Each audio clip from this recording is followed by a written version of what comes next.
அல்லாஹ் மன்னிப்பான். மூன்றாவது முறை மது குடிக்கிறான், போதைக்கு அடிமையாகிறான், தௌபா செய்கிறான், பாவ மன்னிப்பை கேட்கிறான், அல்லாஹ் மன்னிப்பான். நான்காவது முறை மீண்டும் மது குடிக்கிறான். மது என்றால் சாராய கடையில் போய் சாராய வாங்கி குடிக்கிறது மட்டுமா மது? மஹாமரல் அக்குல் ஃபஹுவ ஹம்ர்.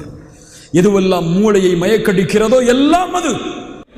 நான்காவது முறை மது குடித்தால் இறைவன் அவன் மீது கடமையாக்குவான், நாளை மறுமையில் ரதகத்துல் ஹபால் என்ற நரகவாதிகளின் சீலையும் சலத்தையும் அவனுக்கு குடிக்க கொடுப்பதே. வேண்டுமா ரதகத்துல் ஹபால்? முஸ்லிம் வாலிபர்களே, இல்ல மாஷா அல்லாஹ், எல்லாரையும் பார்த்து கேட்கல, கேளுங்க அவங்கள்ட்ட போய், ரதகத்துல் ஹபால் வேணுமா? அதுவும் அல்லாஹ் கொடுக்கணுமா உங்களுக்கு?